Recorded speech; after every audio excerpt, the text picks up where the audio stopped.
So, hello everyone. Hello. This is Mo from Educast International, and I have a wonderful guest for today's webinar. This webinar is a part of the Elevate Your Teaching Practice event in Ramadan.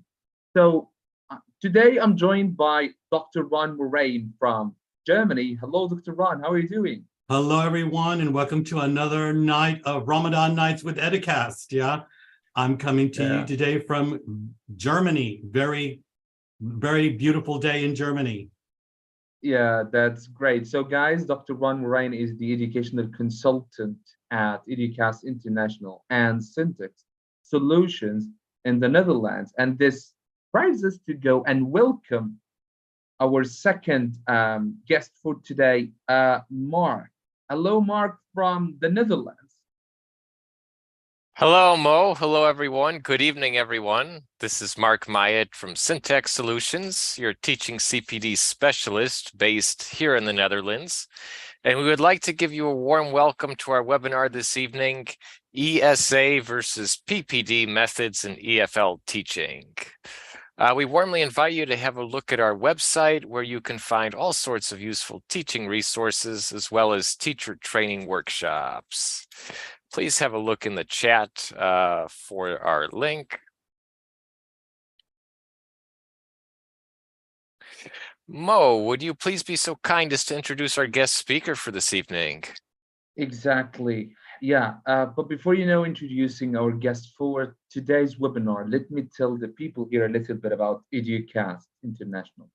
So Educast is an international organization that provides teachers with professional development opportunities to help them deepen and strengthen their knowledge and get exposed to different expertise from the same or different teaching contexts.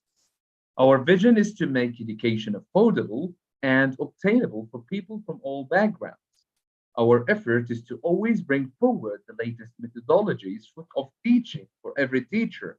We want to ensure that they are equipped with the knowledge established as well as up and coming techniques of teaching.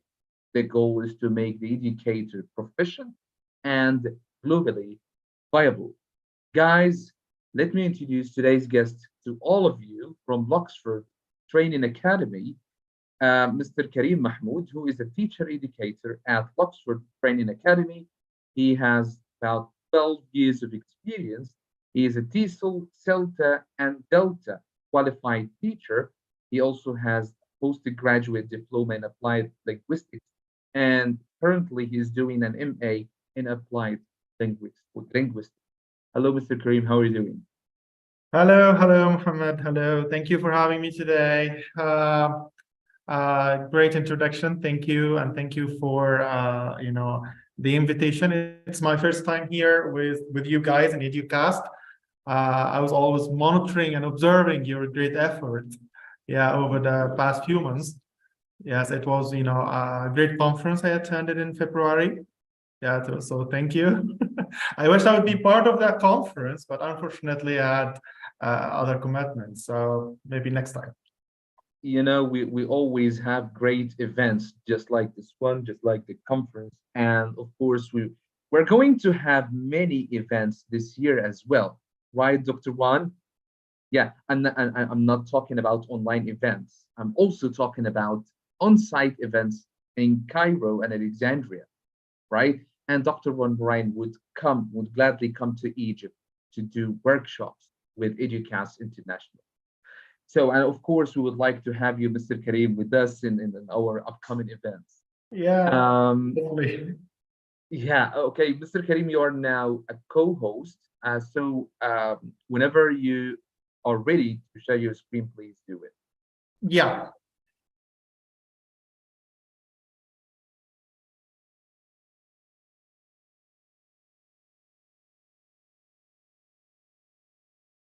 So here we go. Hello, everyone. This is Karim Mahmoud. So I'll thank Muhammad for the introduction. So I will not go further introducing myself to everyone. I hope that we are all connected on Facebook, following each other, getting a close, following and look about whatever we share every day, whatever we contribute in the ELT industry. So today we have, I can tell, two methods that look a little bit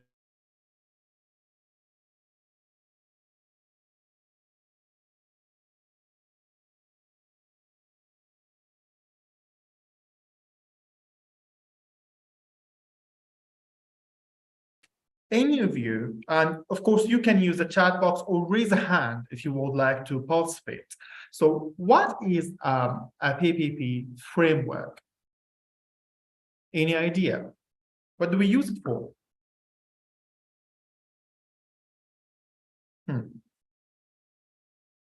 You may use a chat box if you need, or you might raise a hand.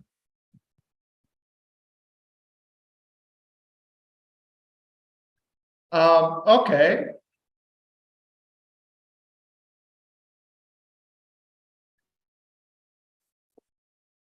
Great.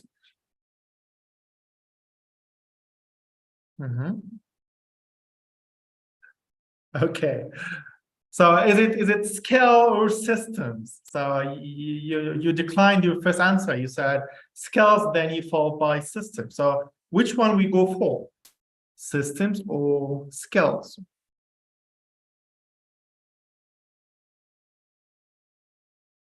Yeah, well, I'll tell you that a PPP framework, as you all said in the chat box, it is an acronym stands for presentation, practice, production. It means that there is a presentation given by the teacher, and there is a kind of production at the end of the lesson. So one of the misconceptions about the PPP is that it's only for systems. Well, I can tell that the scale is not 50-50. I can tell that it's still the PPP framework with some adjustments and modifications on the PPP steps and activities can be used also for skills. So especially for writing, for example, you can easily deliver a presentation on how to write, for example, an email, a kind of a presentation away from the production. When you reach the production, then you can follow the product or the process approach. So, well, then the PPP framework, is it a kind of a text-based or a context-based? What's the difference? When we use the PPP, what kind of context do we have? Only a text, or we can use, for example, audio, recording, dictogloss, perhaps? So what do you think?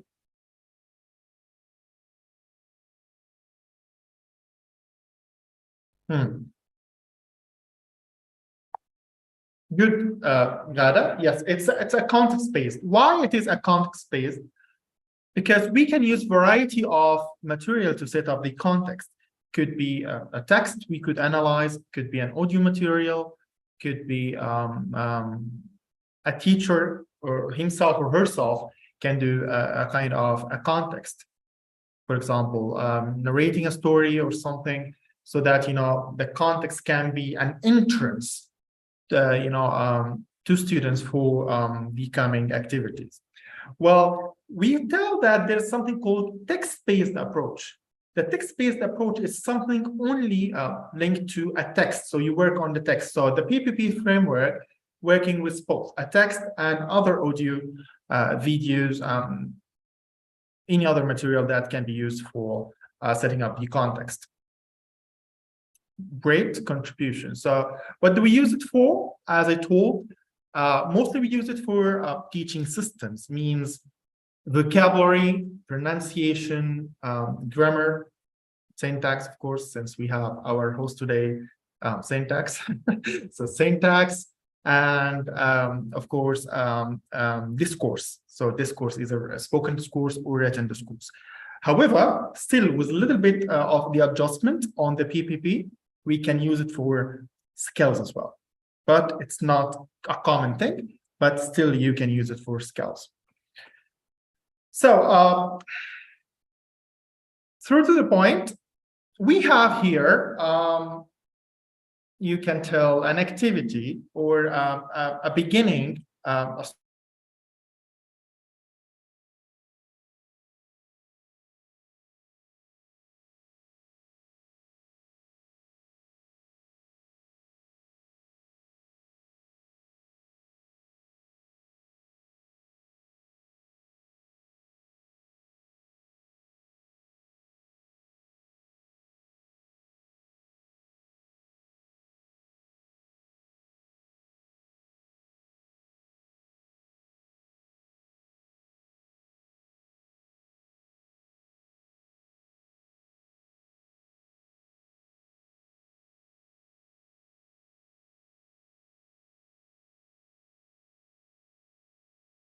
I think we have lost Mr. Yes, he's right here again. Very good.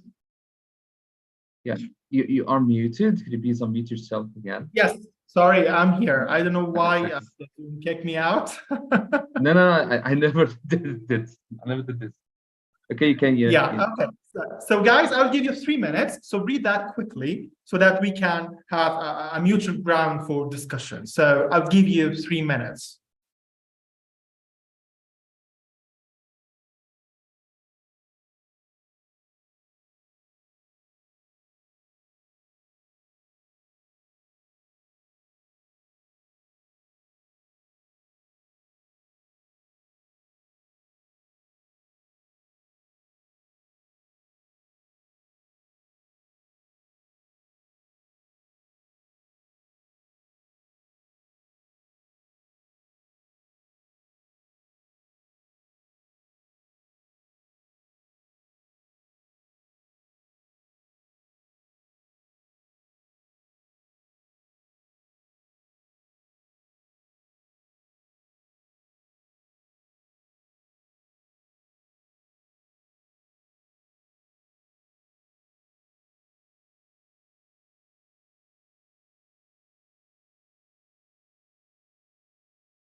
Okay, great. Stop you here. We'll come back in a minute to the reading. So can you tell me, what is the purpose of this task? Is it accuracy or fluency? What do you think? Can you type on the chat box?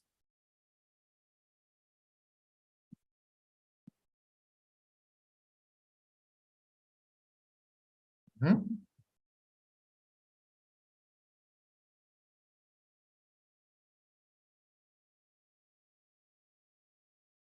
Great. Asma? Do you have any clue that it's aimed for fluency, for example?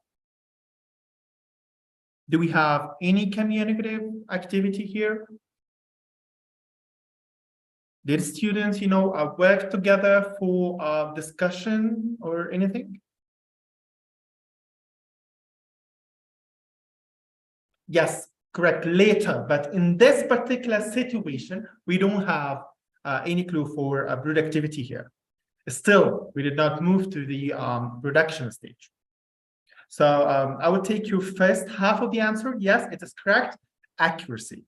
So if you give a closer look to this text, you will see here that the teacher set the context here. So it was a kind of a story, a narrative. Perhaps you can use anecdote, So up to here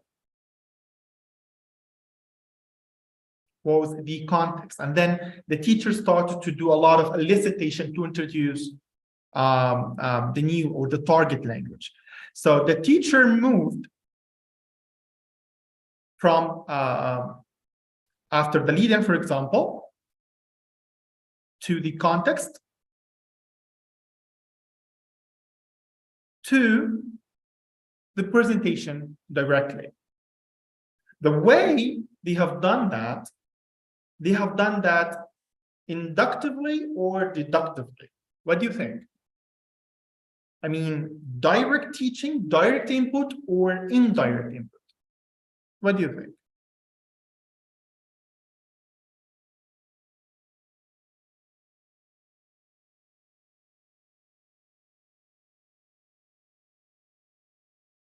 Mm-hmm.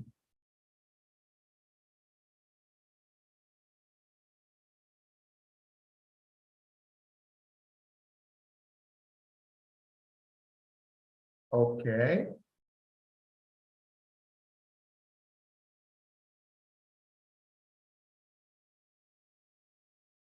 Okay, well, they elicited a lot, but eventually the teacher has given this one directly to them. Yes, of course, they said she probably leave it in the post office, and then the teacher said, listen, and then introduced the target language. So that's a quick look. We are not getting in details the PPP framework, but we're just introducing the PPP framework. So in conclusion, it's 3 stages: presentation, practice, production. So what happens in the presentation is that teacher prepares students for the presentation by doing a lead-in, for example, setting up the context, and then eventually presenting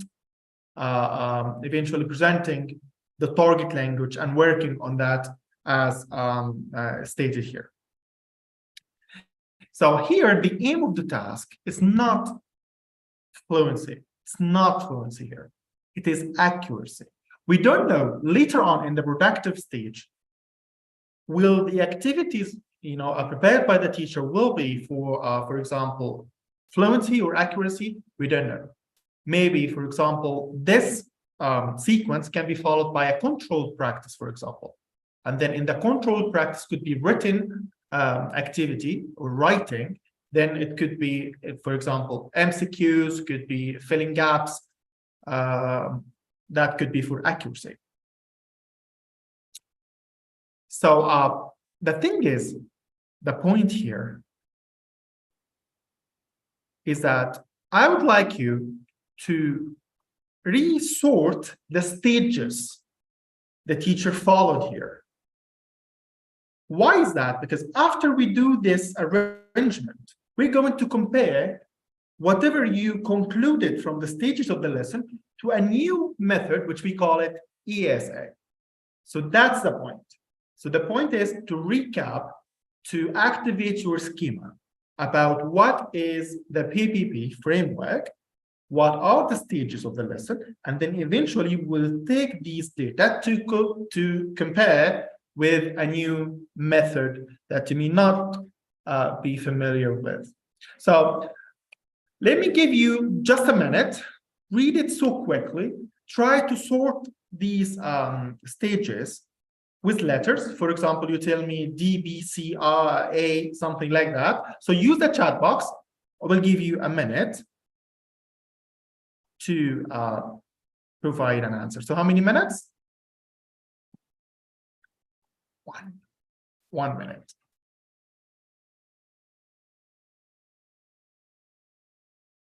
Yeah, very good. So let's sort them, put them in the proper order.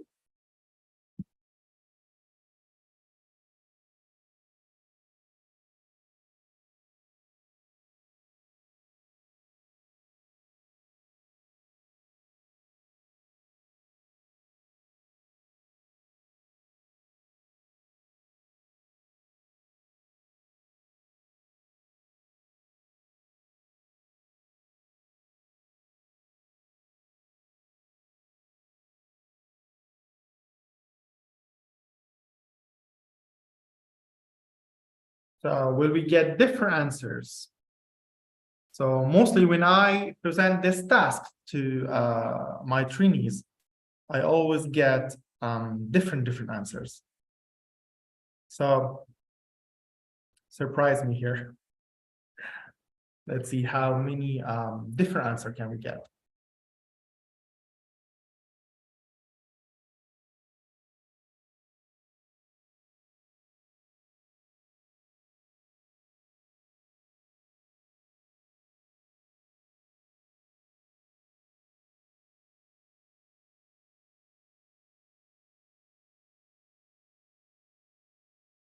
Okay, so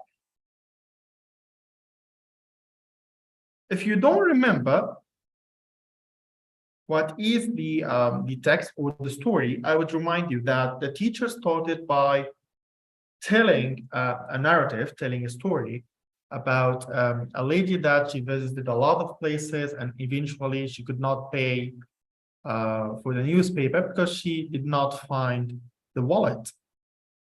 And then the teacher moved to introduce the target language by starting the elicitation from students, to extract, to elicit from them what you could say in that particular situation. And eventually, he worked to use the what we call the MPF, so the meaning, the CCQs, the pronunciation, and the form.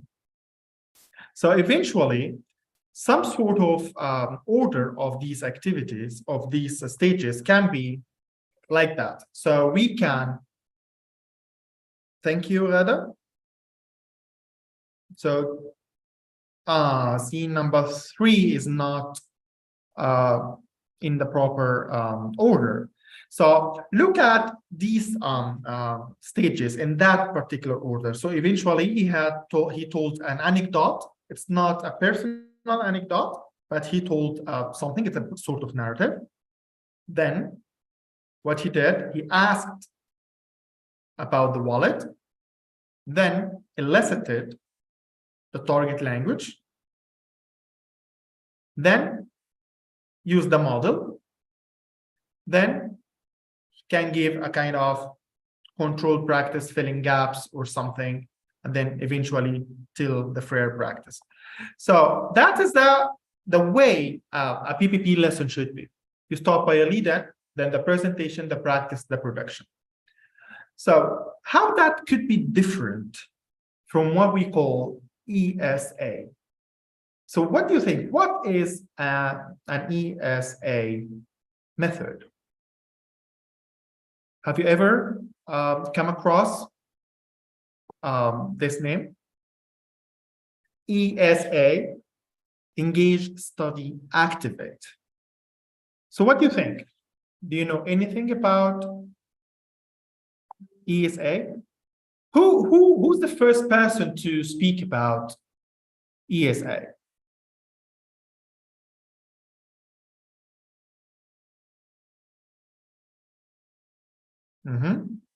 Well, it's Jeremy Homer, I can tell.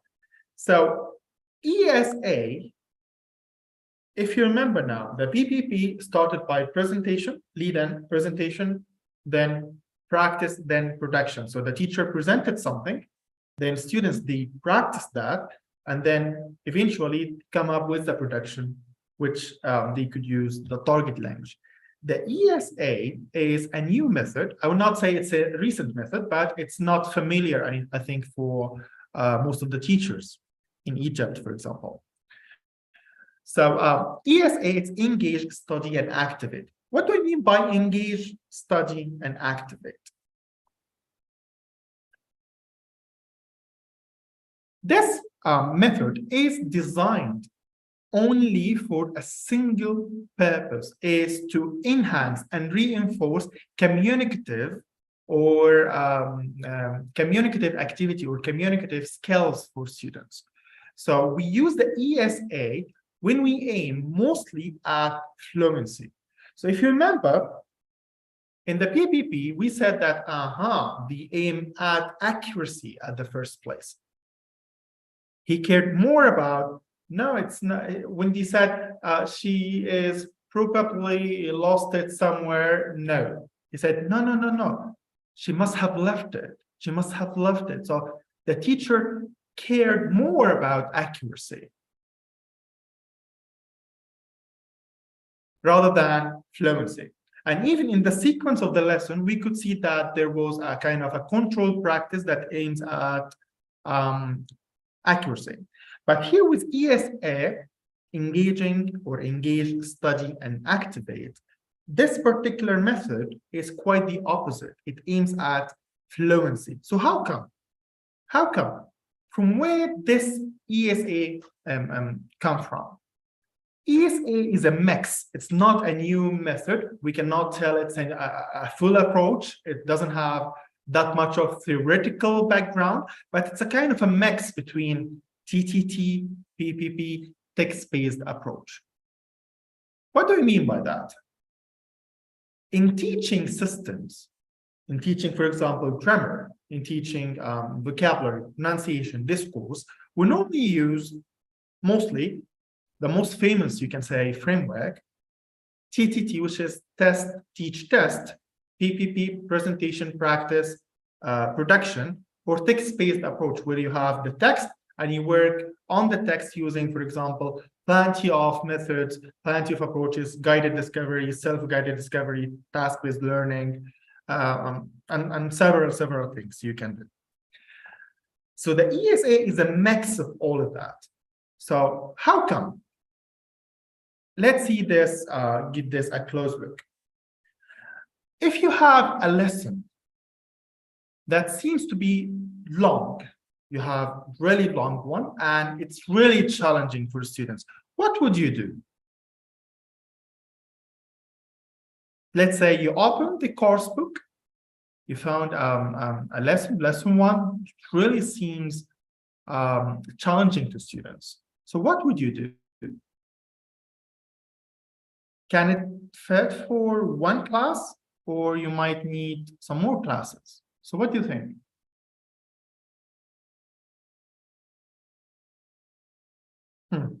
You can type on the chat box. So will you go ahead and present the lesson, or you will, for example, prepare all the lesson plan for 45-minute lesson to complete the whole lesson in one class? Or will you divide this, segregate it into parts? Or what will you do?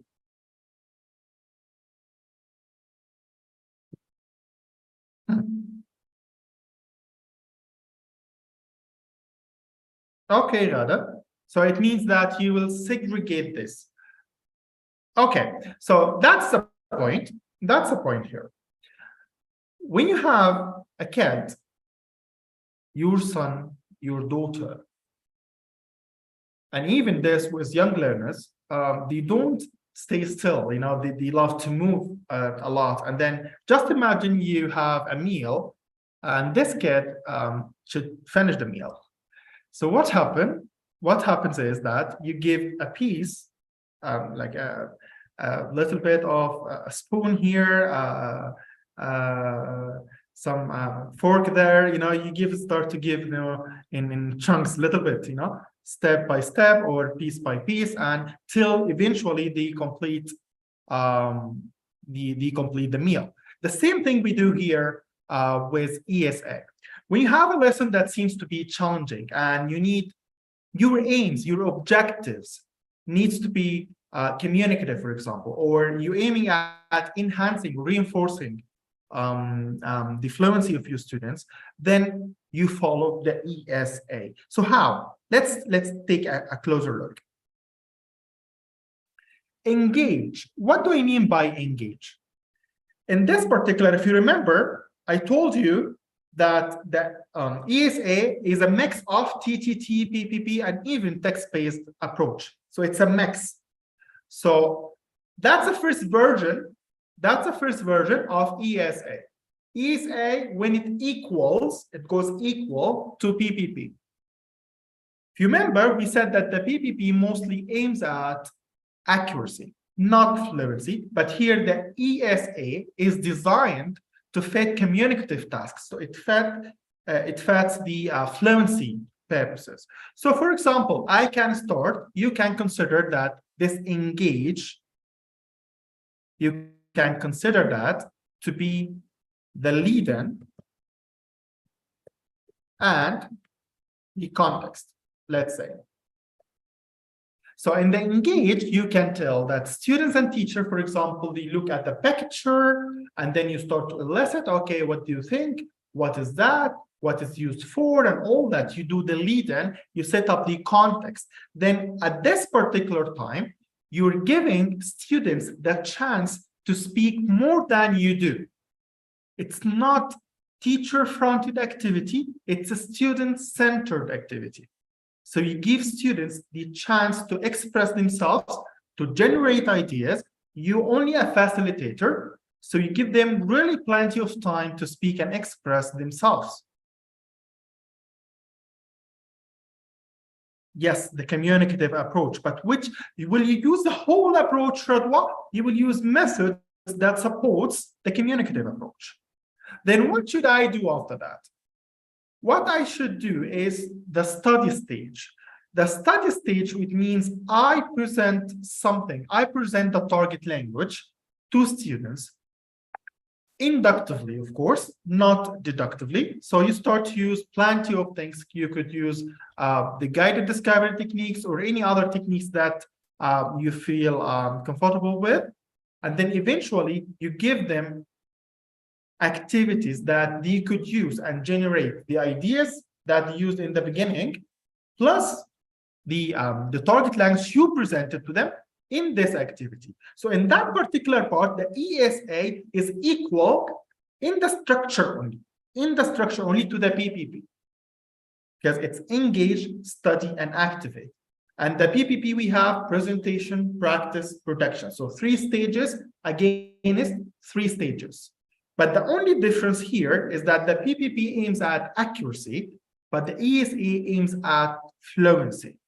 So it means that all the activities I present inside the classroom should be student-centered activity. They should speak more than I do. I can facilitate, I can generate ideas with them, I can brainstorm, I can take notes, I can help them to use whatever they generate inside the classroom in the activity, eventually in the activity stage. So that's the first option of ESA. How come? The ESA, we will give you now the same activity which you had before, the anecdote, and then we will see how to apply the ESA on that. The second version, or the second shape, or the second, you can say, addition of the ESA is when the ESA is equal to TTT. Really? Test, teach, test. The ESA can be equal to that? You said it's equal to PPP. Yes, that's one version of it. The ESA is a method that you can adapt, you can amend, you can use it whenever it is necessary for you to engage students more. So it is equal also to TTT. How? I can also do the engage stage or the engagement, which is the lead-in, setting up the context, blah, blah, blah. Then I can do the activate right away. How come? If I have, for example, a job interview lesson, let's say, and I showed them a picture or a video of an HR person or a 2-person setting that seems to be in an interview, then that could be the lead-in. That could be the entrance to the task. And then I will ask them to do a kind of a task that requires fluency as an objective. For example, a role play. For example, I will start to ask them. They will start to ask each other questions. So what kind of questions do you expect to have in such interview?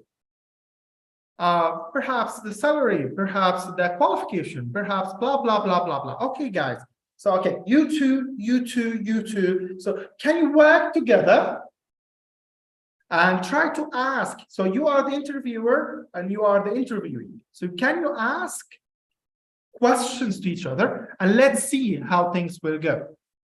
Then you do the monitoring and start to take notes. What for? I take note of the language they used. I take note of the content they used so that I can use these notes on the board for the study stage. So what happened after I engaged them? I showed them the interview picture. I showed them the video, for example, and then I activate their skills of fluency. I engage them, and then they are now in the stage of activate or activation. Then I start to take the notes, and then eventually I teach them something. Okay, maybe what they have used at the language is not really accurate. The content, the type of question, the content of the questions is not really 100% relevant. So in that particular part, I will give them something. As a teacher, I will give them something. Then after that, they will use the data or my input again to do again the role play. So again, so what happened? Engagement. They have seen the interview. They have seen the video. They predicted the topic. Then they have done something like a kind of testing. That's why I'm telling that ESA could be also equal to TTT.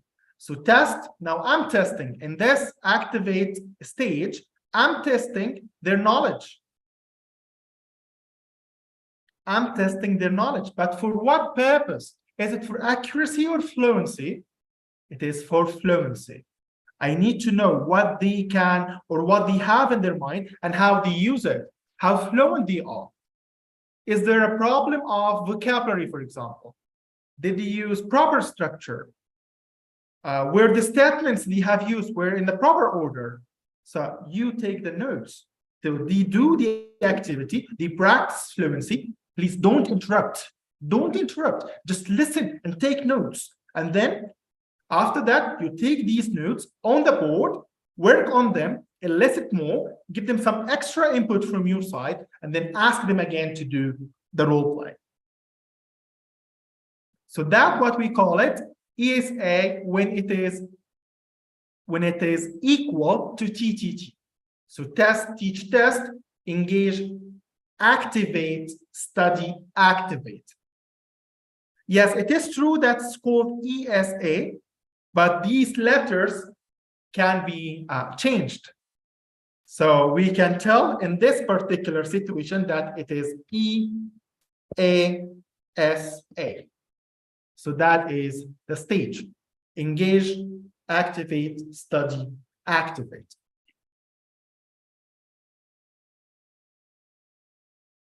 So here is the lesson again. Here is a task which we had before about the situation where the teacher used the anecdote, the narrative about Elka, for example, that she went to the shopping, she lost the wallet, and okay, what should we say? She must have left it, and all that stuff. So how can we turn this PPP lesson? It is a PPP lesson, a PPP activity. So how can we turn this to ESA? What do you think? Any idea? I would love to listen from you on the chat box or raise a hand, please. So if you have this task in your course book, and it is designed, as we all know that some books are designed to meet the PPP objectives. So it is designed for a PPP implementation, you can tell. How can you adapt this one to use the ESA? How to change the purpose of this activity? Instead of accuracy, you move it and you change it to fluency. Yes, Mr. Mahmoud, please open the microphone. Yes, sir. Good evening, everybody. Good evening. Yes, Mr. Kareem, I really enjoyed the introduction that you have made about the differences between the ESA and the PPP. And I think here, and I'd like to present it this way, like ESA, that I'm gonna start engaging the students and into the concept itself. I'm gonna give them like a photo, a picture. I'd also like to, I can elicit some information from them about what can they see, what can they think about what is happening for about somebody's like shopping, like buying something. So I can give them a chance to engage themselves and speak and talk together about shopping, about going to the mall, about such interesting things. Yes. Yeah, so let me rephrase what you said. So Yeah. you mean you will use what we call chain story, that you will get Yeah.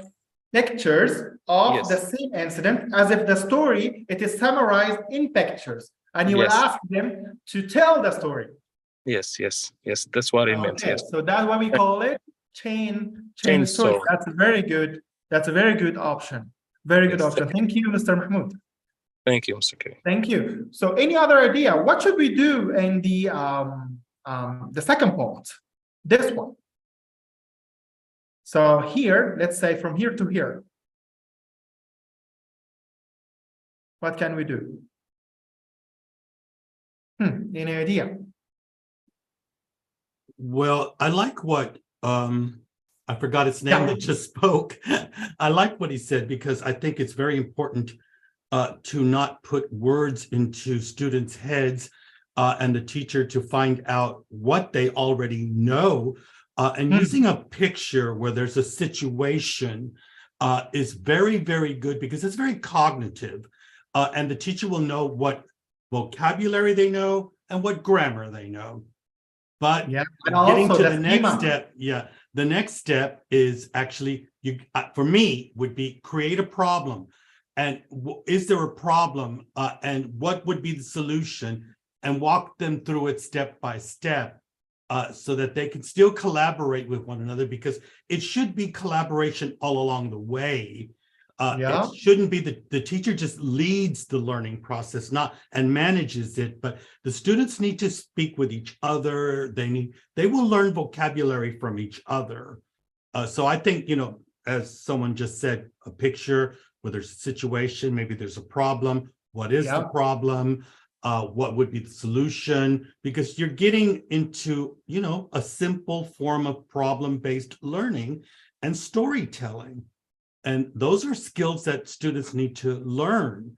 And they are indirectly learning vocabulary or using vocabulary and also using grammar. So it's very practical. Yeah, but only the chain story, it has one major problem, actually.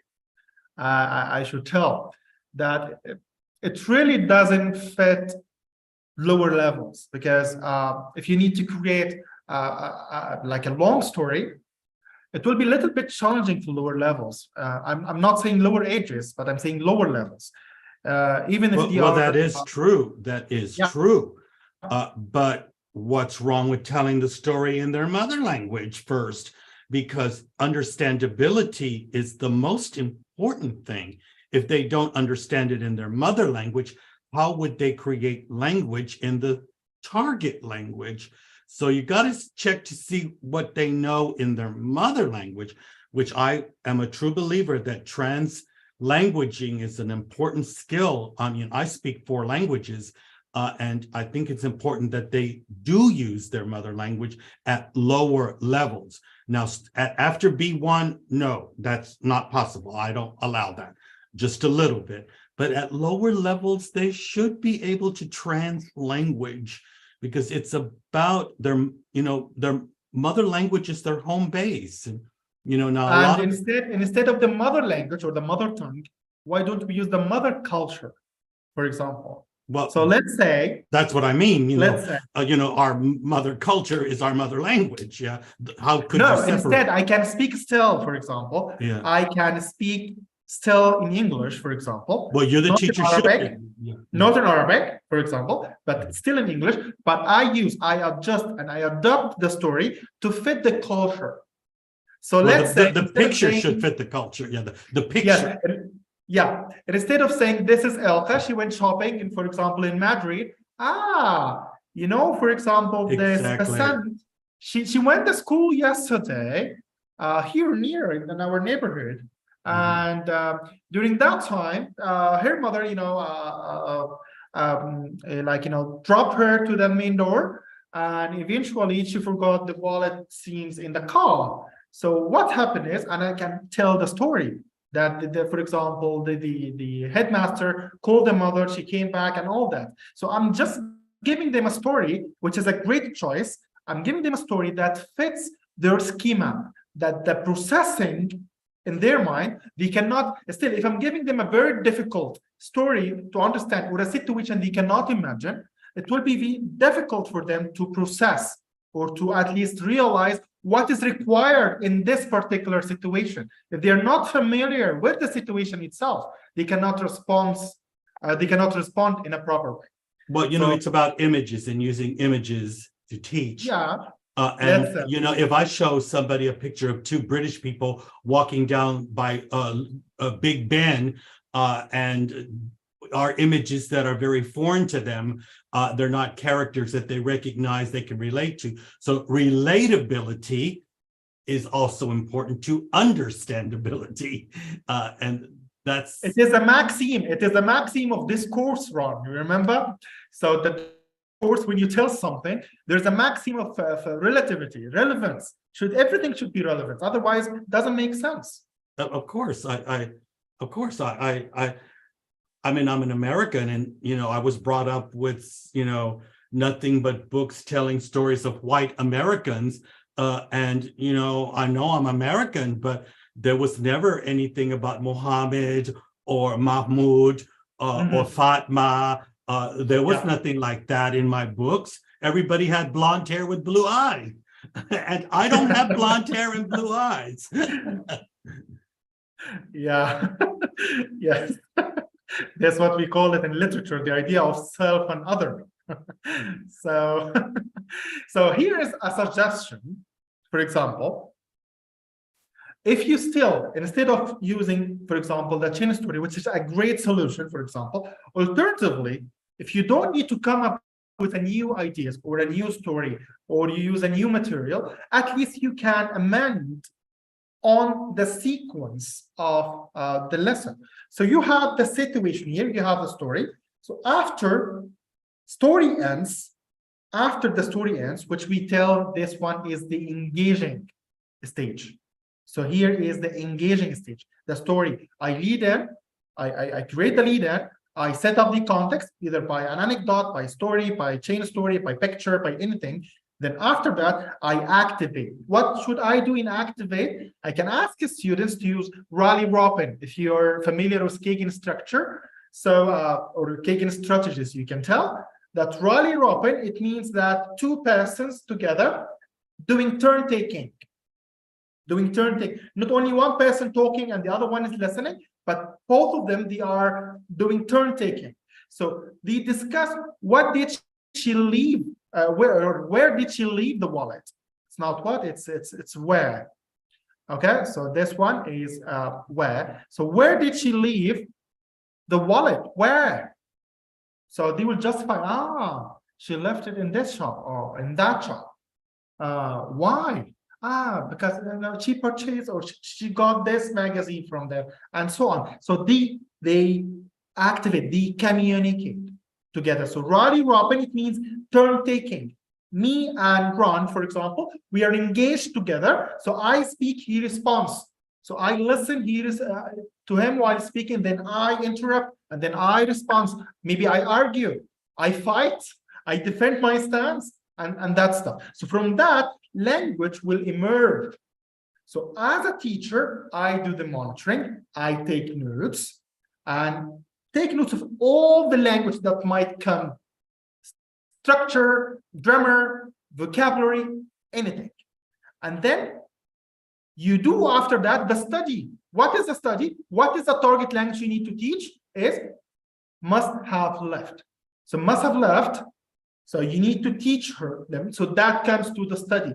Only I do that? No, not only this target language, but I will refer to the emergent language, the language that have come out from students. They come up with a new vocabulary. They come up with a new structure, with a new justification. So also these things I will highlight.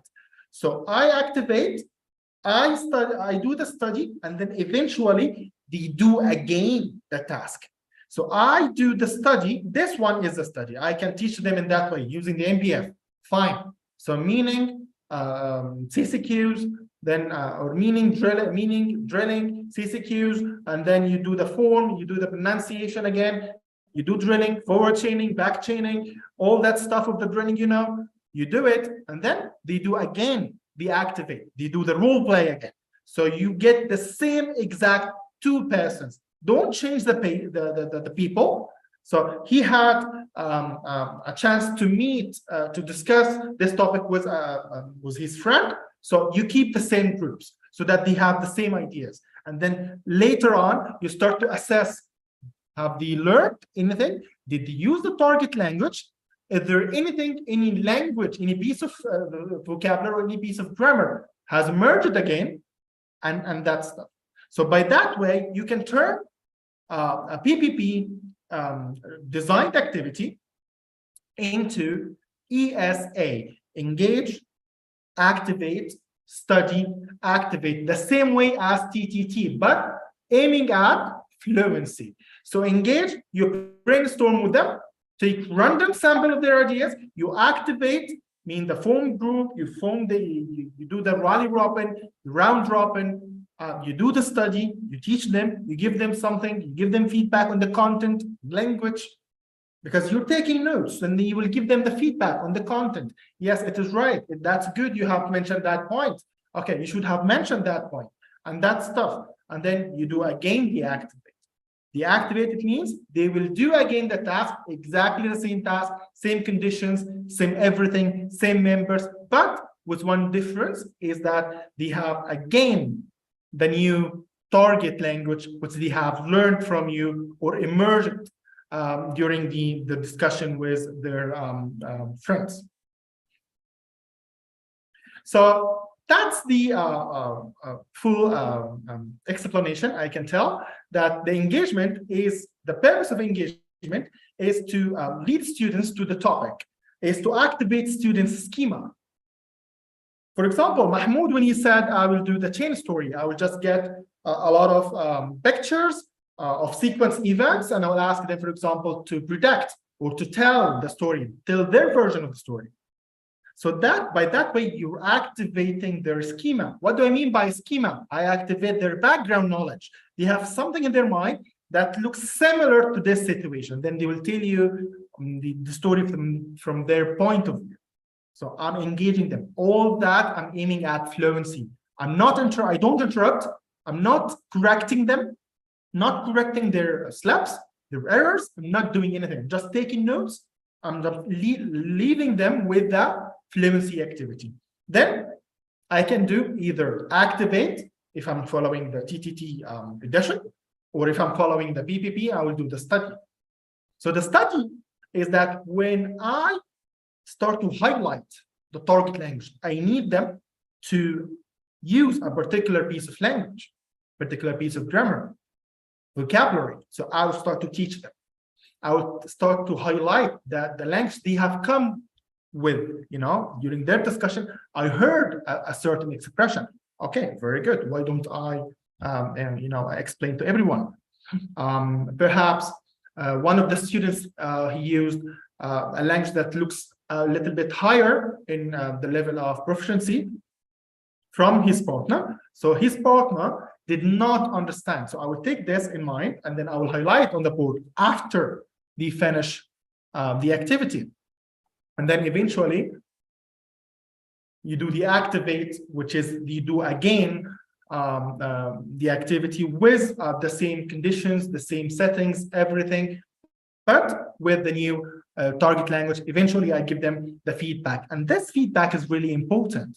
Why is that? I did two feedbacks here. One feedback during the study when I was highlighting and commenting on the content, and I was commenting on the language they use. Why I did this feedback? So that I can introduce the target language I want my students to use. But the feedback I'm doing at the end, after they finished everything, that is much wider than the first one. I can comment on the errors, I can comment on the use of grammar. I can comment on the content. I can do the delayed error correction. So DAC, if they have mispronounced any word or misused any structure, then I can use and I can highlight, and I can do this through elicitation from my students. So here's the difference. The overview, you have the PPP, as I told you, 3 stages. So presentation, practice, and production. The ESA, it's also minimum 3 stages: engage, study, and activate. Some of them can be repeated. So engage can be twice, study can be twice, activate can be twice, thrice, and so on. The lesson structure, fixed with the PPP. You don't renovate. You start by a lead-in, presentation, practice, production. That's it. You don't do the production first. You don't do the practice first. No, it is in that sequence. But the lesson structure with the ESA is totally different. Can be repeated. It can be shuffled. I can start with the activate. Then I will engage them. Then I will do the study based on the task you design. So the ESA is a little bit flexible way. So that's why I told you planning a lesson with ESA is much easier than the PPP. Why is that? Because I can adapt. If you have the quality of adapting activities to be like aiming at fluency, that will be really, really beneficial to you to use the ESA. So the focus, we said that focus is accuracy. Here the focus is fluency. How? Focus is accuracy in the PPP because I give them a lot of practice, controlled, semi-controlled, and that stuff. And the ESA, I aim at fluency. Why is that? Because I aim at engaging students into conversation, listen to them, don't interrupt, don't correct, don't do anything, but rather take notes of their language and then put them again into action. Frontline, let them speak. That is the thing or the focus of the PPP. Then you have the language input. Here you present, you do the presentation, and you follow, if you're teaching system, then you follow the MPF or MFP, so the meaning, use, pronunciation form or form pronunciation, and then appropriacy as well. But there, the language input is 2 ways, either from the teacher during the study stage or from students. So students are proven to be a great source of information. You're not the only source. You're not the only source of information inside the class. So you can take the language that emerged or the language emergence, you note it down during the monitoring, and then you can also add this during the study.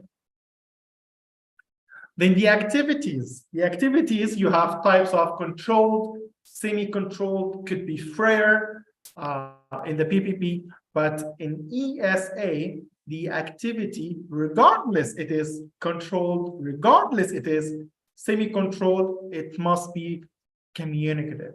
For example, I can do a semi-controlled practice in the ESA. For example, a role play with a script. So I give them the script. So I give them the script in the hand, so they read. But still, they do the role play. But the aim of the activity is communicative. It means that I don't interrupt, I don't comment on errors now. The most important thing for them is to speak. So that's the purpose. It could be the same activity, but the purpose is different. When the purpose is different, the way you implement, the way you execute the activity will be different. The feedback in the PPP, you can do what we call PACs, P-A-C. So the PACs means post-activity correction. So after every activity, you can do some kind of error correction. And eventually you will give the overall feedback at the end of the lesson. But in the ESA, we don't do that. We don't interrupt them. Whatever we give, even if we have to give a feedback, a kind of a feedback. So we have to give them a kind of a glance of strategies or anything that help them to be more communicative, to be more engaged in the activity. I don't comment on the language. I don't aim at accuracy. No way. So the PPP, you can a little bit adopt the PPP. So as I told you, the PPP is used for teaching systems, means grammar, pronunciation, discourse, and vocabulary. With some adjustment, can be used for skills as well. Like I can teach writing using the PPP. I will do the presentation on how to write an email from E to Z. And then at the production, I will ask them to do the product approach, for example. They will write and I will mark this at my home. So with little bit change, I can still use the PPP. But mostly it's used for teaching systems, means vocabulary, grammar, discourse, and pronunciation. The ESA is not like this. I can use it mostly for communicative, either skills or systems, but mostly for speaking and listening. So why speaking and listening in particular? Because in listening, students are exposed more to the target language. So when they listen, they, I will not say they acquire, I will say they learn, because there's a difference between acquisition and learning. They learn proper pronunciation, they learn connected speech features, perhaps they detect some new vocabulary you need to highlight. And in speaking, it's vice versa. So now you received all that input, now it's your turn to give the output. So it mostly fits for speaking and listening. I'm not sure you guys know more about Scott Thornberry. He got a real nice approach, Dogme ALT. I can tell that the ESA little bit is similar to the Dogme, except for that the Dogme is a student-based approach. So it means that the teacher is only in all the parts of the lesson is a facilitator. So students are engaged. So he's the one who's responsible for the engaged. Students can be in the active stage. So the teacher is responsible for that. In the study, the teacher do not give any input from his side, but rather highlight and elicit the language from them. So little bit different. So what they care about in the ESA is the fluency, but in the Dogme they care more about the emergent language. They need to prove that students can be a great source of information and language can emerge even if they don't, if the teacher did not teach that.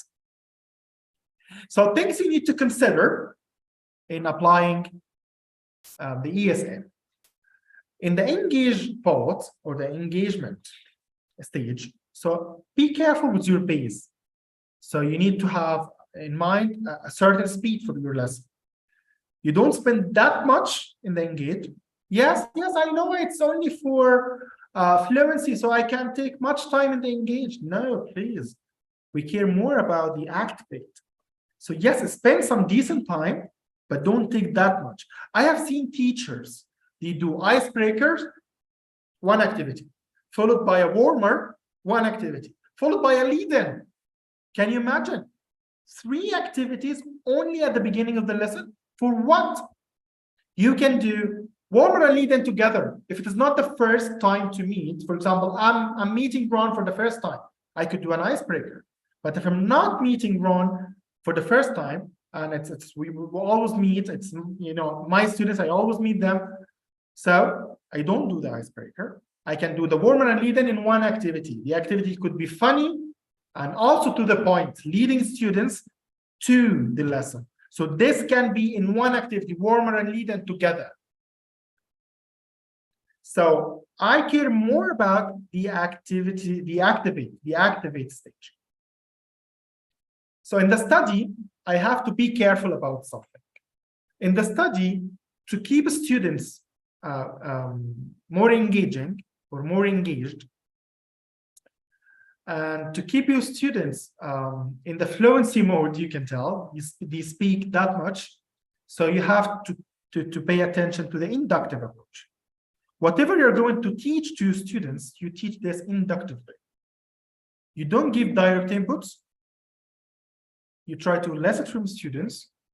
Perhaps you can use any technique of the guided discovery. Technique, I'm not saying the approach, only the technique, the way they elicit, the way they engage students and that stuff. So that will give more, that will be a plus for you because your aim is fluency, then that's great. Then that will help you achieving your aim.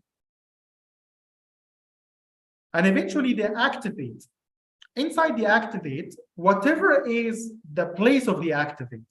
If you do the activate first or you do the activate at the end, do the monitoring, take notes, don't interrupt, please don't interrupt, take notes, let them make mistake. Let them make. There is a mistake, a slip, an error, whatever it takes. So don't interrupt, let them use the language, let them have the confidence that, okay, if I make a mistake, I don't have to worry. And then eventually, you give them the feedback at the end. And be careful of the effective participation. What do I mean of the effective participation? Me and Ron in the same activity. We're doing Raleigh Robin. So I speak, I talk, Ron is listening. He's not participating. So that's not the task achievement I look for. So both parties, me and Ron, we have to speak. We have to do the turn taking. So I have to tell something, he has to tell something. I will justify my answer, he will justify his answer. And that's the. So effective participation, because you might find students that they are not willing to participate. That's your mind now, your idea. You know your students. In the preparation of your lesson, in the lesson planning, you have assumptions, you have anticipation, anticipated problems, you should provide solutions. That some of your students, for example, are shy. They don't participate effectively. So what will you do?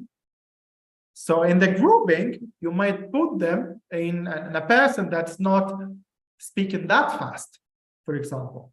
You put them, if it is a girl, so put her with a girl, not with a boy, for example, and that stuff. So you might find a lot of solutions, but keep in mind that you should have effective participation. So we came to the end of our session. So I would love to listen from you if you have any further question. Well, thank you, Kareem. I'm going to jump in now. And yes, I do have some questions for you, okay? But like all the talks that we do, I always create a mind map, of course, of everything that you said. And I'd like to summarize some of the points before I ask you some questions. Some of the things that you brought up, I think it's important that especially new teachers who are starting out, that they start to learn some methodology, some approaches. PPP is always one of those approaches. But, there are pros and cons to PPP. I think there's some people who absolutely love it, and there's some people who absolutely hate it. So I got to say that.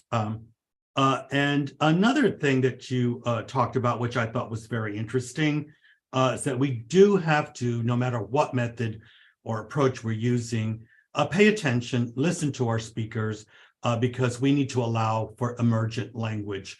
That's really very important. And you talked about, fluency and accuracy, and there's going to always be different definitions of fluency and accuracy. That is another thing, of course, with seasoned teachers. We also have different ideas of what, fluency is and what accuracy is. But, in the AFE model, which is accuracy, fluency, and effectiveness, you got to always use the word effectiveness together with accuracy and fluency, because those three words go together. Every teacher should remember that. It's the AFE model, which is accuracy, fluency, and effectiveness. And how, we're going to have different ideas about what's really effective fluency, what is effective accuracy, because, different people have different reasons for learning a language. Now, PPP is very teacher oriented. it's very, very teacher oriented. The teacher has to really, lead a lot, talk a lot in order to do that.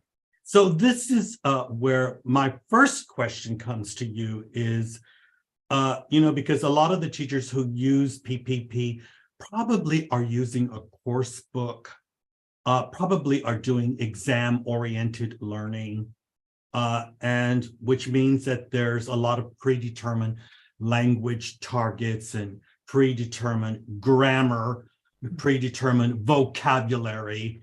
So, is PPP, my first question is PPP good for people already at B1, B2, maybe C1? Is that an effective method to be using with more advanced learners? Because we do know that PPP is probably a good method to use with low-level learners who need a lot of modeling from teachers. But is it a good method to use for people who are already more advanced? Well, yes, actually, see, if you speak about school students, I will tell you that there is something you have to bear in mind, that you have classes with mixed abilities. So in your class, you might have a person who's C1, but some other people, they are in B1 or in A2.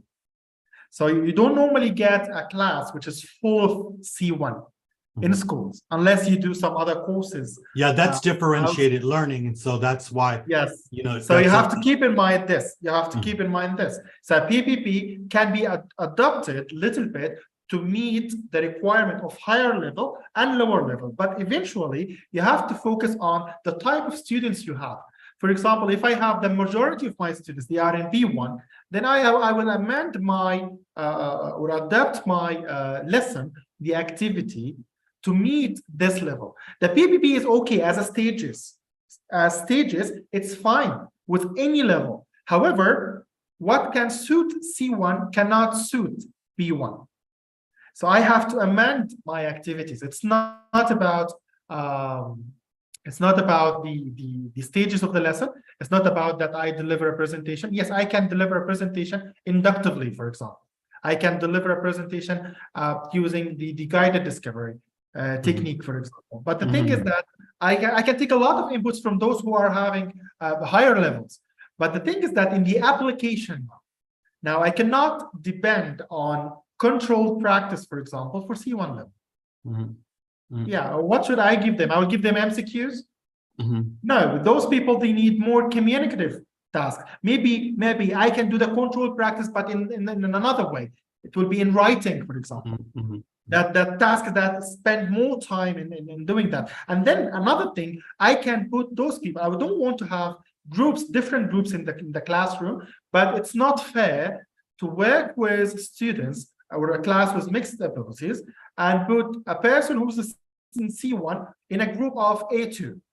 That will not make any sense because he will not feel comfortable with those people. They are the base of the answering. Yeah, well, I think on that part, I think it just depends on the learner's attitude, because you can turn some high-level learners into teachers and let them run the group because they want to do it. Not everybody has that willingness or personality, but you got to know your learners, because when you're working with differentiated learning, especially with extremes like you mentioned, A2 to C1 in one class, which I've never had anything like that before, because if I do, I mean, that's going to we do have. No, we do have. In Egypt, you will find a class with really A1 level student, and you will have B2 in the same class. Because in Egypt, we don't have, with this what I want to tell you, in Egypt, we don't have a kind of examination to students before they join the school, and we tell, that level, those. You mean diagnostic examinations? We don't have this. Now we just accept students, and over the years, either they improve their levels or they don't improve. It depends on the way they get the education and the way their autonomy is going on outside the classroom. Perhaps their parents, the parents, they don't exert the effort of improving their level. So you can find a lot of this in Egypt. Yeah, well, I think that has a lot to do with socioeconomic background as well too. Yeah. Mhm. There was another question I wanted to ask you, and that is about you used the term guided learning, and I think there's a lot of misinterpretations of that term. Could you, for the audience, give us your definition of guided learning? Well, I would say that guided learning, it means that students, I don't, as a teacher, I'm a facilitator. Whatever I do, first of all, we have to differentiate between two things. Guided discovery as a framework in general, the whole lesson is depends on, for example, on the guided discovery from A to Z, or I use the technique or the features in my explanation of the guided discovery. Because in the guided discovery, as a main theme of the lesson, you can use guided or self-guided. It means in general, I can, as a teacher, I'm a facilitator. I work with my students to elicit the target language from them. They are the ones who are analyzing, for example, the text. If I'm working on a text, they are the one who are analyzing the text, the one who are extracting the target language, the one who can find the relation, the semantic relation, the syntactic relation between the target language, the one who can come up with the target language eventually, and the purpose of the lesson and how to apply that. So I'm helping them with tips, with my guidance. Okay, a lot of elicitation, a lot of clues. Okay, look that, look there. Go and do reading for example, for deduction. Check this paragraph, extract this, try like this. So I'm helping them. So that's what I call a guided discovery. I can use the same technique, not the whole lesson based on that, but for example, in my presentation, instead of giving direct input, spoon feeding to my students, why don't I elicit from them? Why don't I give them some guidance so that they can at least figure out what is the target language?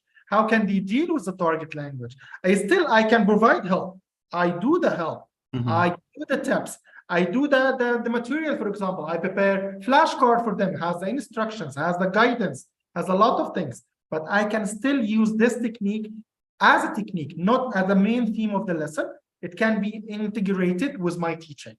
And what is your opinion about translanguaging? Because I mentioned that, and of course, you know, that the learner is allowed to use their mother language, especially at low levels. Well, you have time for that. We can spend 2 days talking about L1 and L2. So first of all, I need to highlight to everyone that there's a difference between L1, L2, and a foreign language. The main point here, you can find, for example, on Facebook, a lot of teachers in Egypt writing in their profile ESL teacher. ESL, it means English as a second language. For example, in Egypt, in my country, English is not the second language; it's a foreign language. Yes. So we don't speak English as a second language. Well, so the term ESL is not used really anymore. Everybody just uses EFL now. Because, yeah, you know, no, but you can still find a lot. So, however, the translation, or I can tell that the grammar translation method, which was invented late in the 90s, in the 19th century. So it's more than 150 years now. Teachers. Well, the Catholic Church has been using it for about 1,000 years. That's the Latin. The Latin, Yes. yes. It's eventually because they used to translate to people from Latin to their local language. Yes. Yes, but I mean to say, as a method used in the public schools, it's now 150 years. It is okay to use the grammar translation method, but it's not a kind of, don't make it as a practice. So you can find a lot of teachers when they find a lesson that's a little bit difficult, instead of doing preparation of material and make it easy to students and sustain the use of L2 or the use of, for example, English in the class, they simply take it easy and translate. I can do L1. I can use L1 if I deal with, for example, culture-specific item. So let's say that you have the Halloween. Okay, in our culture, we don't have the Halloween. And if I told them that the Halloween is an event that they dress differently, they will not imagine that. So then I should use my L1, not only the language, but also the culture, to tell them what is the equivalence of the Halloween. One good writer called Mona Baker. So Mona Baker, she spoke about the idea of equivalence. What should we do with the equivalence? So this equivalence not only in translation, but also in teaching. So I can use L1 instead of L2. I can spend 5 minutes explaining to my students what Halloween is, but they will not get it. Well, that's a little bit different than a teacher using the mother language, because I'm talking about the learner using the mother language to understand, to explain. Okay. That's Okay. translanguaging. Now, I will tell you, in learners, I allow my learners to use L1 in a very, very limited occasions. Well, And what occasions would student, those be? Yeah, I have a student, for example, who's shy, who's not participating much. So if I encourage him or her to participate, and they stuck with vocabulary, they stuck with grammar. So then I will tell them, no, don't use Arabic, don't use this French, for example, use English. No, they cannot use English. They will stop. They will never participate again. So as a sort of motivation, I can still encourage my students for a very limited occasion to use L1. But this L1 should be with some limitation. I'm there to help. I'm there to help. I can tell them, don't worry about vocabulary. Tell whatever you need. I'm giving you the vocabulary. I need you to be more fluent. So that is the point. In very limited occasion, I allow them to use it. Well, Kareem, I want to turn this over now to, I want to thank you again for being our guest today. And I'm going to turn this back over to Mohammed. Mohammed, do we have any questions that would like to be asked? Well, so far I cannot find anything in the chat box. So I think, it was a very good one indeed, Mr. Green. Thanks a lot for your efforts and time. It was, an invaluable one. And also, I would also like to invite you to join us in our upcoming events. Maybe, you can present on our on-site and online events, conferences, workshops, and so on. So thanks a lot for coming and being with us today. It was a real honor and pleasure having you. You can quit sharing screens now, Kareem. Honor is mine. Honor is mine, guys. So everyone in the chat box, you can find a link that I've just dropped. You can click on this link, register for a free account, and get a 1-month free trial of the Text Inspector tool from our sponsors, Text Inspector.